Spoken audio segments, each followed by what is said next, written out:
ഏകാക്ഷര പ്രധാതാരം യോഗൂരം നാഭി വന്ദതി ശ്വാനയോനി ശതം ഭൂത ചണ്ഡലാശോഭീജയായതേ. ഗുരുവിന്റെ മഹത്വം എന്തെന്ന് വ്യക്തമാക്കുന്നു ഈ സുഭാഷിതം. അങ്ങനെയുള്ളവർ ശ്വാനയോനികളിൽ 100 വട്ടം ജനിച്ച് മരിച്ച് വീണ്ടും ചണ്ടാളനാകും. വ്യക്തി ജീവിതത്തിന് ഉപകരിക്കുന്ന ഒരക്ഷരമെങ്കിലും ഉപദേശിച്ചിട്ടുള്ളയാൾ ഗുരുവാകുന്നു. തീർച്ചയായും നാം അവരെ മനസ്സാദരിക്കുകയും വേണം. അത് നമ്മുടെ ഭാരതീയ സംസ്കാരം മാത്രമല്ല, ലോക സംസ്കാരങ്ങളിൽ ഗുരുക്കന്മാരെ എന്നും ആദരിച്ചിട്ടുള്ളത് ചരിത്രം. നമ്മുടെ നാട്ടിൽ ഗുരുവിന്റെ സ്ഥാനം ഈശ്വരനോടൊപ്പം. ഈശ്വര സ്വരൂപമാണ് ഗുരു. ഗുരു സാക്ഷാത് പരബ്രഹ്മ എന്നാണല്ലോ സത്യം.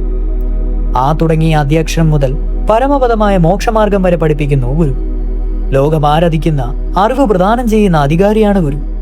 ഗുരു നിന്ന മഹാപാപമാകുന്നു. ഗുരു നിന്ന ചെയ്യുന്നവൻ അസംസ്കൃതനും അപരിഷ്കൃതനും ദുർമാർഗിയും തെരുവുനായ്ക്ക് തുല്യം കാമഭോഗാദികളോടുകൂടി സമൂഹത്തിൽ നിന്ന് തഴയപ്പെടുന്നവനുമായിരിക്കും. വ്യക്തി ജീവിതത്തിൽ മാതാപിതാക്കൾ കഴിഞ്ഞാൽ ഗുരു തന്നെയാണ് സത്യത്തിന്റെയും ജ്ഞാനത്തിന്റെയും മൂർത്തി രൂപമായി എന്നും സന്മാർഗം കാട്ടിത്തരുന്നത്. നമ്മുടെ വേദാദി ശാസ്ത്രികളും പുരാണ ഇതിഹാസങ്ങളും എല്ലാം നമ്മെ പഠിപ്പിക്കുന്നതും ഇത് തന്നെ.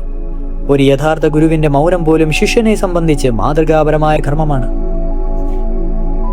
അതുകൊണ്ടാണ് ചാണക്യൻ ഇങ്ങനെ പറയുന്നു: ഏകാക്ഷര പ്രധാതാരം യോഗുരം നാഭി വന്ദതി ശ്വാനയോനി ശതം ഭൂത്വാ ചണ്ഡാലാക്ഷോഭി വാചായതേ.